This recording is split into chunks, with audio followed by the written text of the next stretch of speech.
Hello welcome back to channel. അപ്പോൾ നമ്മുടെ Christmas ഒക്കെ വരാൻ പോവുകയാണല്ലേ. അപ്പോൾ ഇന്നത്തെ വീഡിയോ എന്ന് പറയുന്നത് ക്രിസ്മസ് കാർഡ് മേക്കിംഗ് ആണ് കേട്ടോ. വളരെ സിമ്പിളായിട്ട് അധികം സാധനങ്ങളൊന്നും യൂസ് ചെയ്യാണ്ട് പെട്ടെന്ന് ചെയ്തെടുക്കാൻ പറ്റുന്ന ഒരു കാർഡാണ്. അപ്പോൾ ഈ ഒരു കാർഡ് എങ്ങനെയാണ് ഉണ്ടാക്കണേന്ന് നോക്കാം. അപ്പോൾ ഇത് ചെയ്തെടുക്കാനായിട്ട് ഞാൻ ഗ്രീൻ കളർ A4 ഷീറ്റിൽ നിന്ന് ഇതുപോലെ സ്ട്രെയിറ്റ് ആയിട്ട് പല വലുപ്പത്തിലുള്ള പീസുകൾ കട്ട് ചെയ്തിട്ടുണ്ട്. അതിനുശേഷം ഒരു പീസ് എടുത്തിട്ട് ചെറുതായിട്ടൊന്ന് റോൾ ചെയ്ത് കൊടുക്കുകയാണ് കേട്ടോ. അപ്പോൾ ഞാൻ ഈ വീഡിയോയിൽ കാണിക്കുന്ന പോലെ ചെറുതായിട്ടൊന്ന് റോൾ ചെയ്ത് കൊടുത്താൽ മതി. അപ്പോൾ ഇതുപോലെ നമ്മൾ ഈ കട്ട് ചെയ്ത് വെച്ചിരിക്കുന്ന എല്ലാം ഇതുപോലെ ചെറിയതായിട്ട് റോൾ ചെയ്ത് കൊടുക്കണം കേട്ടോ. റോൾ ചെയ്തതിന് ശേഷം നമ്മൾ ലാസ്റ്റ് അവിടെ ഗ്ലൂ വെച്ചിട്ട് അതിനെ ഫിക്സ് ചെയ്യും.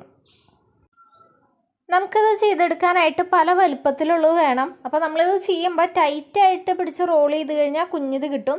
നമ്മളൊന്ന് കുറച്ച് ലൂസാക്കി വിട്ട് കഴിഞ്ഞാൽ കുറച്ച് വീതിയിൽ കിട്ടും കേട്ടോ.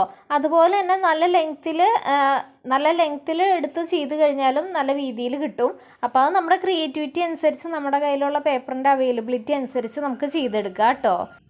ദേ ഇവിടെ ഇപ്പം എൻ്റെ ഒരെണ്ണം ചെയ്ത് കഴിഞ്ഞിട്ടുണ്ട്. അപ്പോൾ ഇതുപോലെ നമുക്ക് ആവശ്യത്തിനനുസരിച്ച് എത്ര വേണമെന്ന് നോക്കിയിട്ട് ഇതുപോലെ റോൾ ചെയ്തെടുക്കുക കേട്ടോ. റോൾ ചെയ്യാനായിട്ട് വളരെ സിമ്പിളാണ്.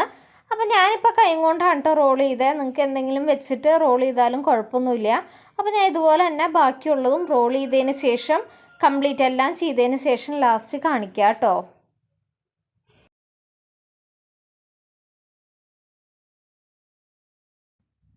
അപ്പോൾ ഇത് ചെയ്യാനായിട്ട് അധികം ടൈമൊന്നും വേണ്ട. ഞാനിവിടെ കംപ്ലീറ്റ് ചെയ്തെടുത്തിട്ടുണ്ട്. അപ്പോൾ എനിക്ക് ഇത്ര ആവശ്യം വരുന്നുള്ളൂ. ഞാനൊരു കുഞ്ഞി കാർഡാണ് കേട്ടോ ഉണ്ടാക്കണേ. അപ്പോൾ നമ്മൾ കംപ്ലീറ്റ് ഇതുപോലെ ചെയ്തെടുത്തിട്ടുണ്ട്. ഇനി അടുത്തതായിട്ട് ഒരു കട്ടിയുള്ള A4 ഷീറ്റ് എടുക്കുക. ഞാനിവിടെ യെല്ലോ കളറിൽ A4 ഷീറ്റ് വെച്ചിട്ടുണ്ട്. ഇനി അടുത്തായിട്ട് നമ്മൾ ചെയ്ത് വെച്ചിരിക്കുന്ന ആ ഒരു റോളുണ്ടല്ലോ, അതിൻ്റെ അടിഭാഗത്തേക്കായിട്ട് പശ തേച്ചിട്ട് നമുക്ക് ഒരു ട്രീയുടെ ഷേപ്പിൽ നമുക്കിങ്ങനെ വെച്ച് കൊടുക്കാം. അപ്പോൾ അവസാനത്തെ നിരയിൽ 6 എണ്ണം വെച്ച് കഴിഞ്ഞാൽ അതിൻ്റെ തൊട്ട് മുകളിലത്തെ നിരയിൽ നമുക്ക് 5 എണ്ണം വയ്ക്കാം. പിന്നെ അതിൻ്റെ മുകളിൽ 4 എണ്ണം 3 2 1 ആ ഒരു രീതിയിൽ നമുക്ക് വേണമെങ്കിൽ ഫിക്സ് ചെയ്ത് കൊടുക്കാം. അല്ലാന്നുണ്ടെങ്കിൽ ഒരു ട്രയാങ്കിൾ പോലെ നമുക്കതിനെ ഒരു ട്രീയുടെ ഷേപ്പിൽ, ക്രിസ്മസ് ട്രീയുടെ ഒരു ഷേപ്പിൽ നമുക്കതിനെ അറേഞ്ച് ചെയ്ത് കൊടുക്കാം കേട്ടോ.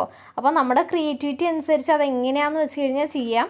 ഞാനിപ്പോൾ ഒരു ട്രയാങ്കിളിൻ്റെ ഷേപ്പിലൊന്ന് അറേഞ്ച് ചെയ്ത് കൊടുത്തേക്കാണ് കേട്ടോ. അപ്പോൾ വലിയതായിട്ട് വരുന്ന റോളുകളൊക്കെ ഞാൻ അവസാനത്തെ നിരയിൽ വെച്ചിട്ട് മുകളിലേക്ക് കയറി പോകുന്തോറും കുഞ്ഞു റോളൊക്കെ മുകളിലേക്കാണ് കേട്ടോ വെക്കണേ. അടിഭാഗത്തെ ലെയറിൽ കുറച്ച് വലുപ്പമുള്ള വീതിയിലുള്ള ആ റോളുകളാണ് കേട്ടോ വെച്ച് കൊടുക്കണേ. അപ്പോൾ അടിയിൽ ഗമ്മ് വെച്ചിട്ട് ഫിക്സ് ചെയ്ത് കഴിഞ്ഞാൽ അതവിടെ തന്നെ ഇരുന്നോളൂ കേട്ടോ. അപ്പോൾ ഇത് കംപ്ലീറ്റ് ഞാൻ ഒട്ടിച്ചതിന് ശേഷം ഞാൻ കാണിക്കാം. അങ്ങനെ കംപ്ലീറ്റ് ഞാൻ ഇത് ഒട്ടിച്ച് കൊടുത്തിട്ടുണ്ട്. ഒരു ട്രയാങ്കിൾ ഷേപ്പിൽ കിട്ടിയിട്ടുണ്ട്. ഇനി ഞാൻ ഇതിൻ്റെ അടിയിലേക്ക് ബ്ലാക്ക് കളറിൽ ആ ഒരു ട്രീ ഒന്ന് കംപ്ലീറ്റ് ചെയ്ത് കൊടുക്കുന്നുണ്ട് കേട്ടോ. അപ്പം മാർക്കർ വെച്ചാണ് മാർക്ക് ചെയ്ത് കൊടുക്കുന്നത്. അതിനുശേഷം ഞാൻ സൈഡിൽ ഇതുപോലെ റെഡും കൊണ്ട് ബോർഡർ വരച്ചു. ഇനി നിങ്ങൾക്ക് ഇഷ്ടമുള്ള വിഷസൊക്കെ നമുക്ക് അതിൻ്റെ ഉള്ളിൽ എഴുതി കൊടുക്കാം കേട്ടോ. ക്രിസ്മസ് വിഷസൊക്കെ എഴുതി കൊടുക്കാം. അങ്ങനെ കാർഡ് റെഡി ആയിട്ടുണ്ട് കേട്ടോ.